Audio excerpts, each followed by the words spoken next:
All right, I think we are live. This is Mac McCullough from Willard Library, bringing you another episode of Stories at Sundown, here live from Burley Corners, mosquito-infested Burley Corners. We're not doing it outside today because it's just too dang buggy. But my guest today, not a bug, Jim Thank you. Jackson. Jim Jackson. One man's opinion. One man's opinion, yeah. Jim Jackson, who is a local historian on Oak Hill Cemetery Board, on the Historical Society Board, has written several books, and we're going to talk to him about his latest book, the Haskell Home Orphanage Tragedy.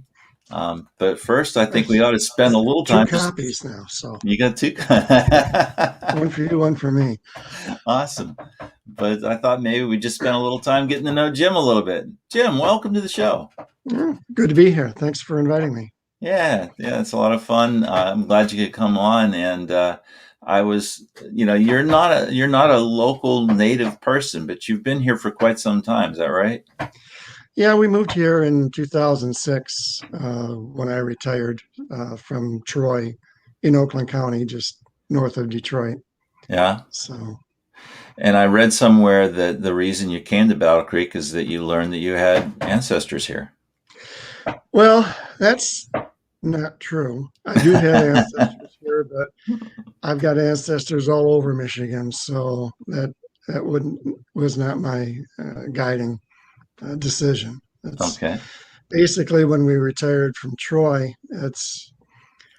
their main streets are pretty much parking lots most of the day, so we were thinking, now that the kids are gone and we can downsize, we can get a smaller place. And we were looking around, but there's still that congestion. You can get across town in 5 minutes sometimes and 3 hours other times of the day.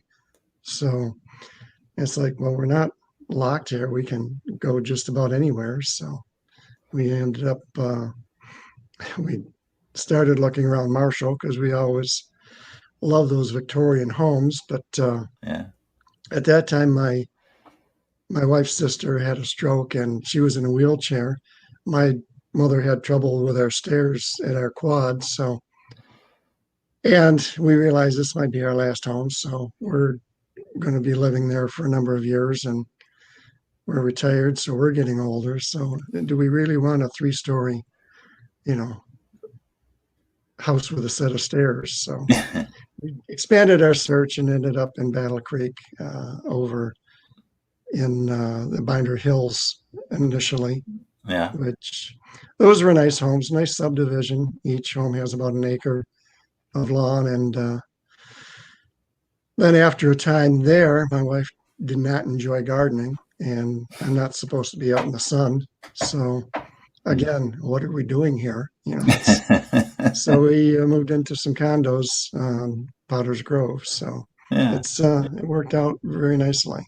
Yeah, but you do have some ancestors here in Battle, or buried in Battle Creek. I do. Some of them in Oak Hill, as a matter of fact. One great grandmother who was a widow of 1812. So when you came here, had you already had a well-developed sense of history, a love for history and research, or is that something that came when you I did, but not with Battle Creek. I had no idea of the history of Battle Creek, and there's so much of it here. But what kind of drove me here was I do a lot of genealogy, which is really just local history. Right. Instead of, like in school, you learned about the generals and the presidents. Genealogy is learning about your family, which is mostly farmers and laborers that really made up the nation, and foot soldiers. So I do a lot of my research at the library and archives in Lansing, the state library, and down in Fort Wayne, Indiana, in Allen County Public Library. They have the largest public library genealogical collection in the country. So that was convenient. Plus Newberry and Chicago and the Burton Historical Collection in Detroit. Well, what better crossroads for those 4, north, south, east, west crossroads than this area. I Right. can hop in my car and I don't have to worry about which direction I want to go in for about 5 minutes and make up my mind on the road. Yeah. And so, how many? I mentioned the organization, a couple of organizations that I know of, but what are you involved in? Actually, I retired from the Oak Hill board Okay. this spring because I had a lot of other things on my plate that I wasn't really getting to. So I'm no longer that, but I think everything else you said was correct. I was the president of the Detroit Society for Genealogical Research. They've been around since, I think, 1937, and also past president of the Oakland County Genealogical Society. And when I came here, I was for a time president of the Calhoun County Genealogical Society that meets. Um, we were meeting in Marshall then, and Right. we're still meeting in Marshall. Sometimes we have our board meetings here, usually in Battle Creek, so it varies. But they Yeah. started in Albion, so it goes all over. I met. I didn't realize he was a local celebrity when I met him, but Dave Eddy was my sponsor for getting into the Sons of Union Veterans, which is really open to anyone, but if you can be an associate member with no connections and just having a love of the Civil War or Yeah. history and researching it. But I do have an ancestor, so I gave him my paperwork. He's the one that got me on the Oak Hill Cemetery board. He's also the one that got me involved with Access Vision. I go there on every Monday to work the cameras in the studio for Sherry Sherman's Scene on TV Yeah. and Dave's Face to Face. So Right. my wife used to tell me not, whenever I was going off with Dave somewhere, don't say yes to anything because he'd get me involved with a new organization every time I saw him. It's hard to say no, though, isn't it? On Well, stuff like this. especially on something that you really have a passion for. And I came across that original book, Beyond These Gates. I think that Yeah. was in the 70s that was published. And I scanned it all in and put it like in a Word document, figuring they could revamp this and here's something they could work with. Because by that time, that was like 30 or plus years, there were a lot of new names to add to the book. And some of the paragraphs were kind of convoluted. Yeah. I'd run into like three generations of a family, and John Smith came here as a child from Connecticut. His father, John, uh, was also the son of a man named John. And John was a blacksmith. And I was like, which John was a blacksmith? You got three Johns there that they just said. So I tried to break out the paragraphs that were there more, keeping it to one person per paragraph. And so that was a lot of work. Yeah. And like I Yeah. said, we added some and expanded others and added a lot of photographs that weren't in the first one. Yeah. Now, and you mentioned Beyond These Gates. For any of you, and probably all our viewers know or familiar with the book, but if you're not, it's a great resource to. It's a profile of everybody buried at Oak Hill Cemetery. Oh no, there's about 900 stories there. Okay, Actually, okay, we have just happen to have one. Beyond These Gates, and this is the newer version. There's about Yeah. 900 stories here, and then I don't know if it's volume two or what, but it's the veterans of Oak Hill Cemetery. Right. Yeah. Uh, there's a rich history there. There's two soldiers from the Revolutionary War, and every war since 1812, Mexican Civil War, Spanish American, World War I and II, uh, Korea, Vietnam. I hope I didn't leave out any major ones, and Yeah. even the Gulf War. But there's some from the Boer War and not the Spanish American, but the Spanish Civil War that Hemingway wrote about, Yeah. which I think probably a lot of people are confused of the two different conflicts. Yeah. And one of the soldiers who guarded Napoleon on the island, so and buried him, so or partook in that part. So there's a lot of rich history there. Yeah. Even someone who served on the Indianapolis that was sunk by the Japanese, and which is a hour or two program in itself. So Yeah. Yeah.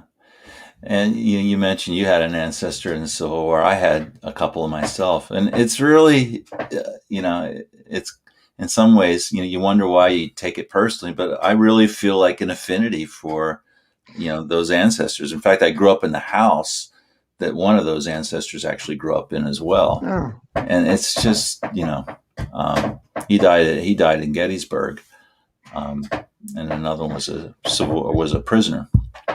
yeah, I just through research, I was able to connect the dots and going back, starting with myself. And that was on my mother's side, and it was her father's father. And I have nothing other than my research. A lot of my friends, produce swords and uniforms and rifles, and it's like I didn't get anything, but I know he served, so that was kind of neat. Yeah.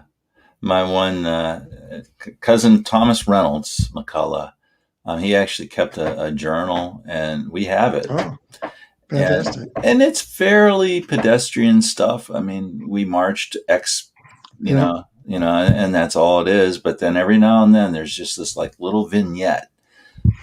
He mentioned somebody that died and counted down the years, the months, and the days, and the time when he died. Or in another entry, he said, "Just think, this time last year I'd be in Brookville watching whatever," and Yeah. you just kind of pick up that stuff.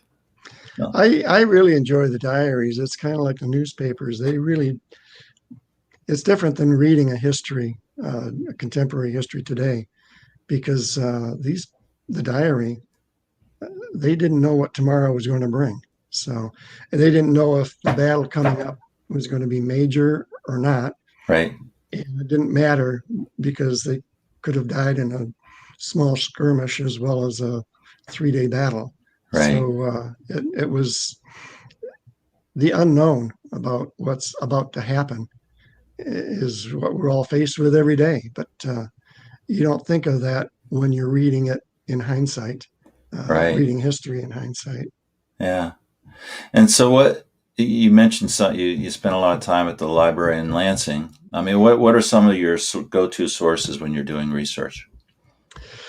Well, for the cemetery books, I used a lot of the newspapers online at Willard, especially for the Civil War soldiers, because the before the pandemic, I could do a lot of research from home up to 1923, which Hmm. covered most all of the Civil War veterans. Uh, some of them lived till the 1940s, but for the most part, they were died off pretty much by the 20s and 30s. So I was able to find obituary and find out what they did after they came back from the war. And also, I use Ancestry a lot. I've got my own version. I know you have the library version, but I use Ancestry that. Light. Uh, yeah, Ancestry Library, Yeah, LIB, not LIT, but yeah, that's all right. Um, so just trying to track them down and find, they got married, what happened, and it's there's so many that, and then there was finding them in different census records. Uh, if you haven't done much research, you don't know probably that, well, you know that the census has been taken every 10 years since 1790, but yeah, the 1890 census was destroyed by fire, pretty much.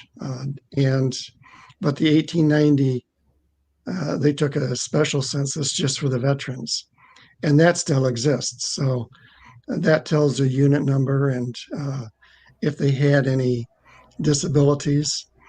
And a lot of them did as time went on, because sleeping out in the rain for 4 years isn't going to hurt you when you're 20 years old, but it catches up to you when you're in your 70s and 80s. Right. So all these soldiers, whether they were wounded in action or not, or contracted some disease, which disease killed more soldiers than battles Yeah. back then, because they didn't have inoculations or even understand germs and things. So Right. that's why you see doctors operating one after another without cleaning his tools, because it didn't have time and didn't make sense to, as far as their knowledge was. So, all these, and it's fun to read some of the pension records. I've gone to Washington nearly every year, and used you can just hear the plight of some of these people writing affidavits to Washington saying my father served in the Civil War and he can no longer do a full day's man's work on the farm.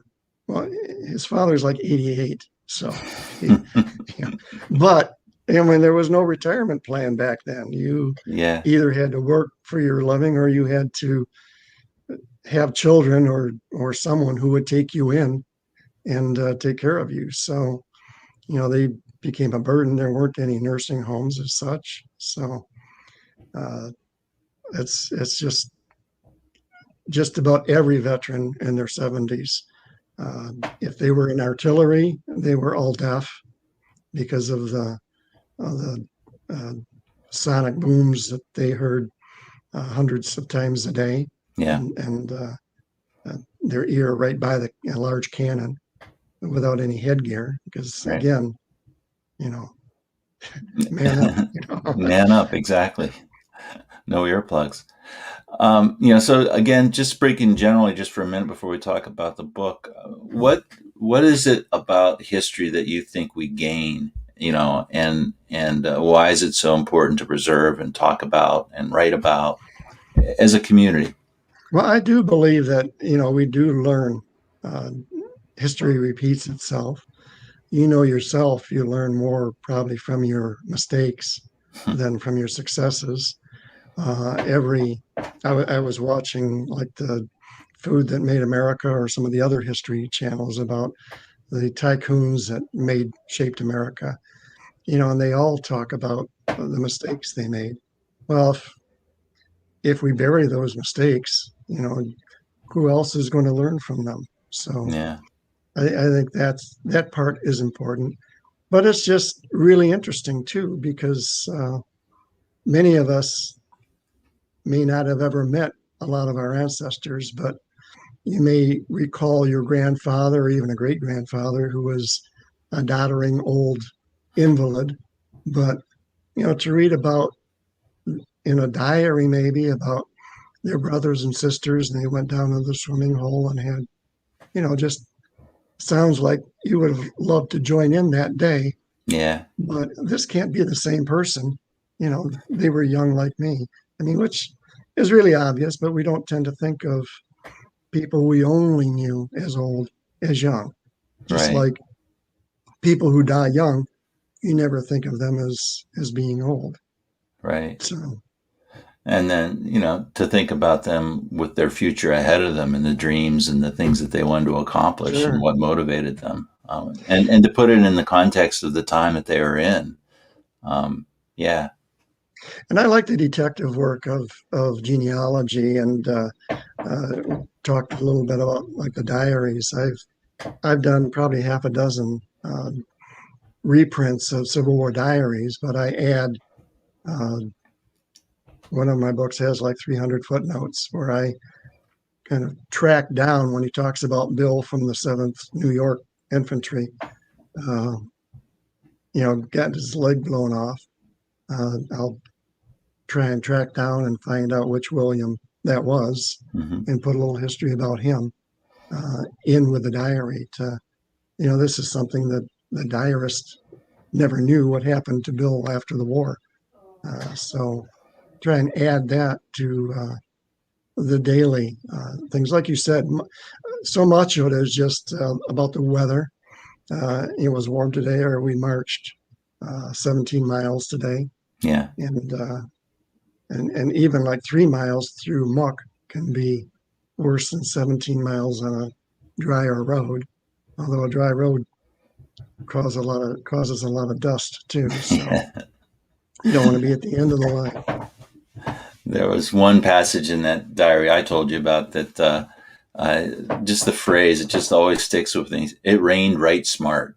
And Yeah. it has that a few times. Just the dialect is just kind of No, fun. there are some of those that you'd think it was written by Dickens or something. The way they form their sentences of a way that we would have never thought of doing today. Yeah, yeah. And so let's talk a little bit about the book, the Haskell Home Orphanage Tragedy.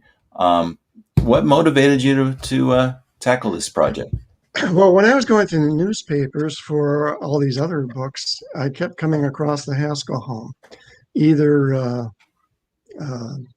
as it was going on or like in the uh, articles about 50 years ago in Battle Creek or 10 years ago in Battle Creek. And occasionally it would talk about some of the orphans that were still living in the community, a follow up article that someone wrote like in the 60s, 1960s or something. So, I started investigating it, and turns out there was this Seventh day Adventist orphanage run by Dr. Kellogg, and there were there were there was a newsletter called the Haskell Home Appeal, and it was appealing for funds every quarter to keep the home running through the Seventh Day Adventists. So that had a lot of articles about the day-to-day things that weren't in the newspaper, which I thought was fantastic because it gave schedules of the children, Hmm. and everyone, 3 years old, they were old enough to set the table and do all these other things. It was not only run by John Kellogg, but his wife Ella too Right. supervised the kitchen because she's written books about dietitian, she's written books about child rearing, and which I reprinted along with some footnotes. It really was the Bible for child rearing from 1905 until Dr. Spock's book, I think in 46. So, like 40 years of that was the go-to book of what's the right way to raise a child. Yeah, yeah. One of the things I love about reading the book is what really comes to light is this idea of they were creating a community. It wasn't just a place to warehouse um, Right. young people. And that's part in the introduction I have. That's the Haskell Home Orphanage Tragedy. There was a fire and 3 children died. I mean, there were like 40 some who escaped. So every loss of life is a shame. But part of the tragedy was it really never recovered from the fire. It went on to I think up until like the 30s or 40s. It was still active, Yeah, but like you say, it was different than a workhouse, which right, that's my impression of an orphanage, or at least a holding cell until they reached 16 and they could put them out on the street. Because by that time, 16, 17, you should be able to fend for yourself, right. which sounds young maybe today, but if you read it, there's an 8-year-old that came by himself by train from Connecticut, Yep. and a 3-year-old that came here from the Thumb area by himself on the train with just a note pinned to his jacket saying Haskell Home, Battle Creek. And there had to be some transfers between the Thumb and here. So whether it was just other people on the train or the porters, uh, made sure the kid was, and he just had a box with a couple sandwiches in it to, send him on his way. Do you have a sense of how innovative or radical this orphanage was relative to what most people could expect elsewhere? I mean, was it? I tried looking, and I kind of compared it in the intro again to uh, uh, Oliver Twist, the workhouse. Yeah. Yeah. which was, I know, earlier than the 1890s, but uh, look at Little Orphan Annie, the comic strip, the play. That was during the Depression in 1930s, and it was still pretty much just a workhouse. And the other part that surprised me was these children were not all parentless. A lot of them, it was almost like a daycare. They would drop them off while both parents or a single parent would go to work or seek work, maybe in a different town, and come back and pick them up later. But yeah, it was. I tried to find a connection with Boys Town because that's kind of what it reminded me of. There were small groups of families growing up in this orphanage. And the person in charge, called the mother, if they were female, they would take care of their brood. They would eat meals together. They would learn. They were on the same pretty much age group. So they would do everything by themselves with each other and get together with all the other kids for other events. I did come across a biography of Father Flanagan, and he mentioned the Star Commonwealth in Albion, which surprised me, but that was the only thing he kind of had to go by. Maybe the Haskell home was before his time. He didn't hear about it, but it was, treating children with respect. I just have that to go on, but I think Haskell Home was innovative as far as that goes. And of Yeah. course, Dr. Kellogg helped in designing the home, so it had the ventilation system and the fresh air and the sunshine, and they did exercises outside, just like at the sand.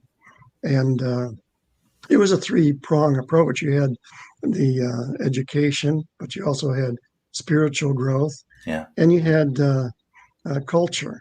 Yeah. The kids, time and time again, would go to the sand for uh, opera singers coming from Europe, Yeah. or they would be doing benefits to raise money for the Haskell Home from people coming from all over the world. And a lot of them, they weren't all just for kids. I mean, they had jugglers and magicians, but like I said, they were opera singers and other I would consider high class people that the kids would sit through and be interested in. Of course, I mean, they didn't have cell phones or TV or radio back then either to speak of. Right. So this was their entertainment. Yeah. And I recall, and I don't recall the name, so hopefully you can. A major benefactor that helped build the orphanage in the first place, the widow. What was her name? Yes, Mrs. Haskell. Uh, Let me see. I've got her picture. It's not a very good, flattering picture, but this is Carolyn Haskell. That's right. That Yeah. shows well in her late husband Frederick, Right. and he made his fortune building railroad cars in Michigan City, and then invested in Chicago real estate, and then died. So she had a lot of money that she'd never be able to spend it all. So she enjoyed giving it to worthwhile organizations, and just a fluke that she happened to be visiting this sand and stopped in, talked to Dr. Kellogg, and said, she was really impressed with everything there and would like to fund some project. And he steered her towards like a hospital bed that, he says, she says, well, you don't know me, but I'm interested in something larger than that. And he Right. Yeah. whipped out the plans for the Haskell home, because they weren't, for years they were collecting money, but they only had a couple thousand, and it was estimated they needed 30,000. So she just donated the entire amount Yeah. and expanded the plans, because she said this, we need this here and we need that there. And if you're going to do this right, you need that. So Those are the kind of donors you want. I'll give you more. That's unfortunately a lot. And she donated a lot to the University of Chicago. There's still a museum, Haskell Hall, there that she built. So with like religious artifacts from around the world. So it's yeah, it would be nice to spend your time giving money to things like that. Yeah, Although I think one bad experience might wipe out a lot of good ones too. yeah, yeah. It does raise a point with me. I mean, kind of living here and hearing about the Kellogg's and hearing about that history, we kind of lose sight of the fact of just how innovative Dr. Kellogg really was. I mean, it was, we're talking about the orphanage, but the sunshine homes, sunshine centers. This idea of modeling how people can live more healthy Yes. and fulfilling lives. And that concept was really, you know, wound into the concept behind this orphanage. As you said, spiritual upbringing, but also trade, also family, that sort of thing. And it seems like that would make sense today, but to make sense of it back then, when just about everyone had manual jobs, Yeah, I mean, why do I need exercise?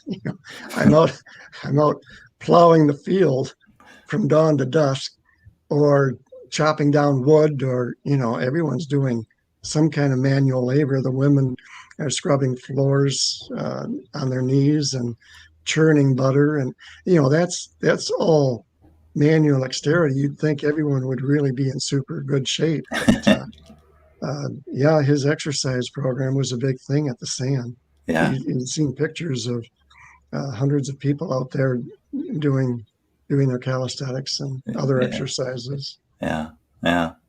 Now, one of the things I love about the book is just all the vignettes of all the young people that you wrote vignettes about, or you pulled from the archive. I mean, it really kind of brings their life into the picture in ways that you don't often see.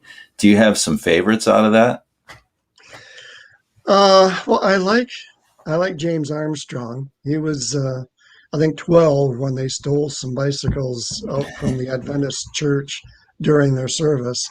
They called them wheels back then, and he was caught, and he ratted out his older friends, who just were I think kind of got him into that. But he vowed to the police that he would never do anything like that again, and shortly afterwards he was down catching the infants that his sister was throwing from the third floor window out of a Yeah, burning building. yeah, And so the two of them were heroes of the day.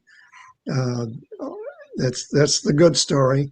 The my favorite from the bad side, I guess, has to be Jeremiah Posey, Jeremiah Posey. uh, Yeah, Jerry. And it's funny because the editor said he could increase the circulation just by mentioning Jerry on the front page. And he was he was a kid that got in trouble, nothing really serious, although there were a few times towards the end of his career that he could have gotten in serious. He pulled a gun on an officer in a scuffle, and I think it misfired or something. So that could have ended much more tragically for him. Uh, but he was in jail like 300 days 1 year in the county jail, and that was only because he was sent to Jackson for 2 months.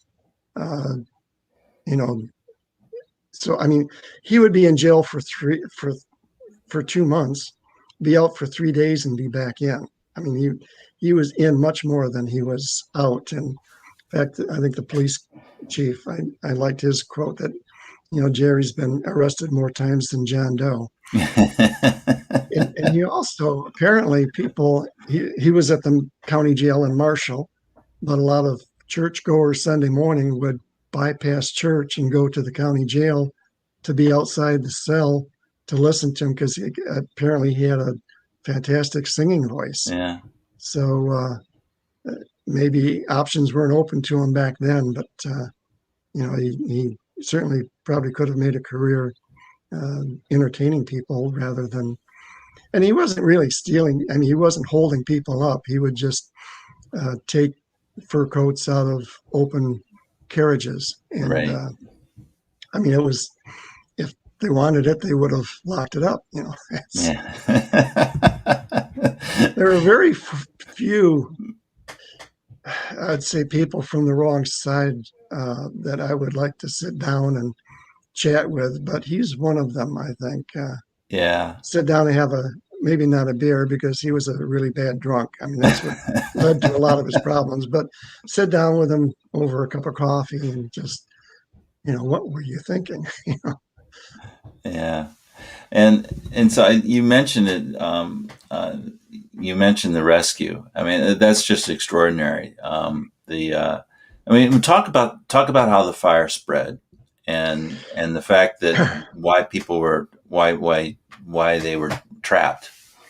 Well, there were many fires. This was just one. Of course, the sand burned down. That was the biggest fire, I think, in Battle Creek. Yeah.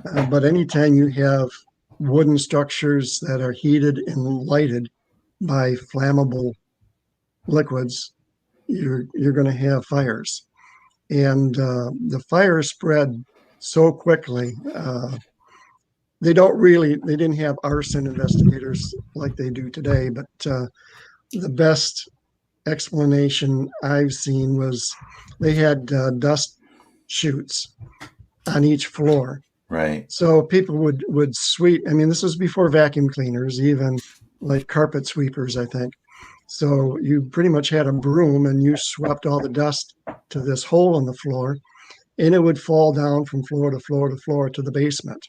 Well, they had sewing rooms too. So along with the dust, you'd have string and pieces of fabric mixed in with that. And if it wasn't emptied regularly, you'd have spontaneous combustion, Mm-hmm. and it would just catch on fire all by itself.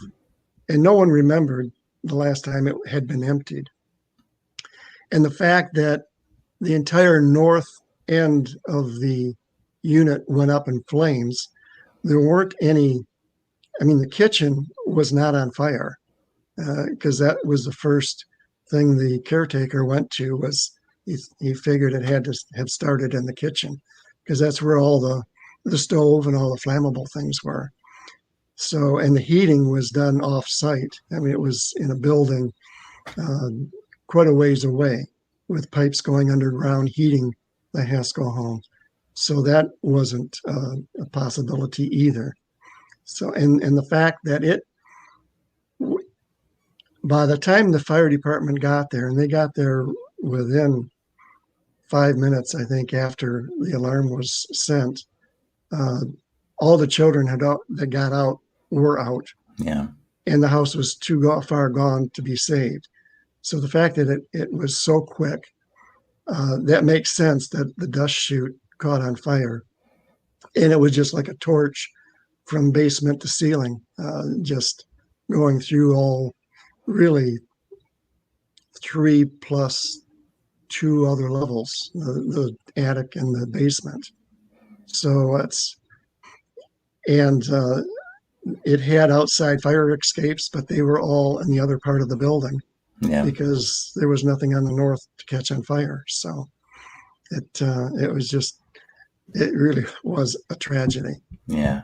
It's extraordinary that not more people died. It really Considering how. is. Yeah. And the quick thinking of a lot of people that did it. There was one article I ran across, it was about 2 weeks after the fire, a week and a half after the fire, and that was my prelude to that night, was the farmer who couldn't, he, there was a train accident outside his farm, and he was the first to get there, and there were a lot of people killed, but there was one infant that was unharmed. He took her in and raised her. And this is about 3 years later when she was not quite 4. And losses had occurred to his farm. He had difficulties, so, and a Hmm. large family. So he saw the article about the Haskell home, so he decided to take his this girl that apparently adoption wasn't the way it is today, because I know John Kellogg would go and take a kid home when he visit a foreign city, you Yeah. know, a distant city. So anyway, they rode in by horse buggy and got all the paperwork done. But by that time, it was late, and the little girl was asleep. So rather than place her there and have her wake up in strange surroundings, they decided they'd come back in the morning and drop her off there and introduce her to everyone. Hmm. And that was the night of the fire. That Well, they didn't drop her off that night, and who knows where they would have put her that late night at night, and she surely would have perished Yeah. otherwise. Right. Yeah. And talk a little bit about Mary Anderson. And you mentioned her brother too, who caught the children at the bottom. But what an extraordinary demonstration of I don't know, presence of mind in what Yeah. would be a panicky situation. Well, I've got to believe that they had fire drills or things like we had in school, Sure. and especially with fires being so prevalent back then. But she was the oldest of the girls. She was 16, I believe. And in fact, one of the girls that refused to jump, that disappeared from the window, she was the second oldest. And I don't know if she didn't want to take orders from Mary, or she was just afraid of jumping and figuring she'd survive the fire. Hmm. She perished in the fire. But Yeah. yeah, Mary at first went to the back staircase, and that was engulfed in flames. And then she went to the one fire escape, but she couldn't get near the window. So she went to the other window that was overlooking like a garden shed. So, and that's where she saw her brother uh, standing up there yelling at her to throw the kids down. So there were several Armstrong children at the home. So she started with her sisters, who were like 3 or 4. They were very young. Threw them down to Jimmy, and he caught them and on the roof and had them jump the rest of the way. And then the older kids were too much for him to catch, but he tried to break their fall. But no one was seriously hurt. I know one said she thought she broke her arm, but there was nothing at about that later on. Mm-hmm. So I think they were bruised and singed from the fire. In fact, Mary, there's a photograph of her with her eyebrows, and hair were singed, and her arms were singed, just because she stayed as long as she could, trying to coax the other girl um, to jump out the window. And she eventually had to just jump to save herself. Mm-hmm. So she was badly bruised, and she took a bad fall from that too.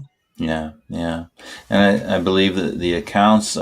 She was very reluctant to, you know, play the role of hero. Anyway, very very modest in her description, She was, and and traumatized too, no I doubt. think she had kind of a bad life too, because she worked as a nurse in like the poorest part of town in Chicago, Mm-hmm. and I think she didn't live much better than the people she was treating.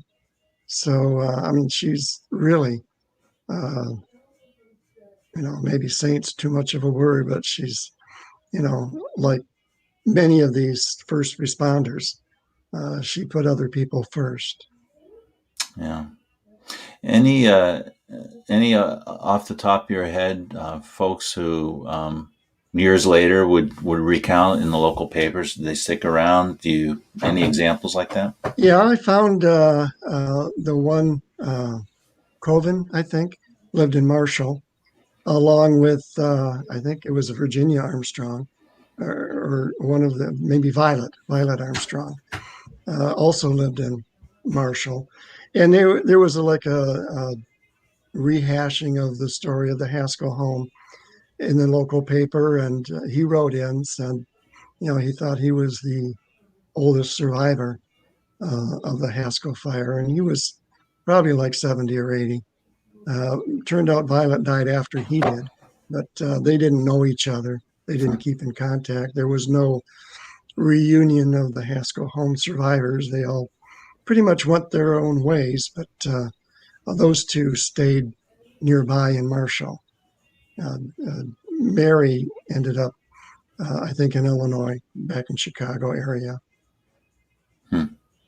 Yeah, and as you say, after the fire, no, I mean they kept going. They moved. They converted. I can't remember the name of the building, but it was converted to It was the laundry laundry. building, That's right. laundry and boiler room.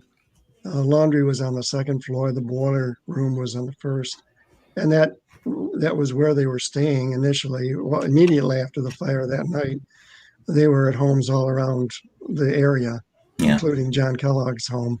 That was at that time right across the street. Um, I don't know if it's the same home that was moved to the park there. I'm guessing he must have had several different homes, but Hmm. I don't know where that house came from. But Right. this Right. house, you can see on the one map on the back cover of John Kellogg's home. Yeah.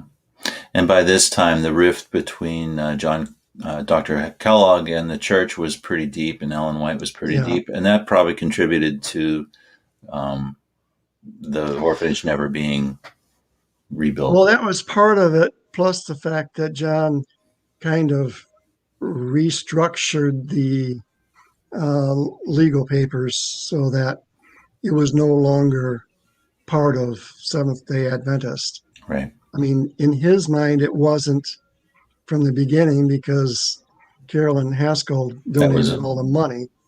and she But stipulated that it had to be non-denominational. yes, that and the fact that it was named after her husband. So Right. that was the only two conditions, and she had completely hands off. She wasn't even at the dedication, although she wrote them a nice letter saying, Yeah. wish you the best and everything. So Yeah. she just donated the money and walked away. Yeah. Well, I really enjoyed the book, and here I'll hold it up for the camera too. You can. We have It's several copies. available free at your library, and I believe one of your other guests, the was it the New Story Community Books. I talked to him. He was Tom uh, Batterson. Yeah. Tom. Yeah, he was thinking of stocking it. So uh, if he doesn't, ask him to order it for you. He can get it for you. I'm I'm sure he sure. will. I'm sure he will. And you can buy it on Amazon too. You can buy it. Haven't had much luck on Amazon as far as finding books. This one is there because I think a lot of people are buying it. But if I do a search on my other books or on my name, I'll come up with books on Andrew Jackson and Michael Jackson and Jackson Pollock, and but not me. So I know they get their paid people up on top, but Sure. you may have to go down 17 pages to find me. But I have a website, mishlist.com, and the book is one click there. It'll take you right to the one on the link on Amazon. All right. Mishlist.com. Mark it down. Jim, thank you so much for joining us tonight again. The copies are moving in and out of the library at a fairly decent clip. We have quite a few in the new book alcove, so feel free to stop by. And it's really fascinating read, and I really got into the stories of all of the kids that you wrote about. I did too. Whenever I address a group of young people, I get this, and from my own kids, well, we matured so much faster than your generation. I'm sure I felt our generation was better than the one before, even though the one before was the greatest generation. But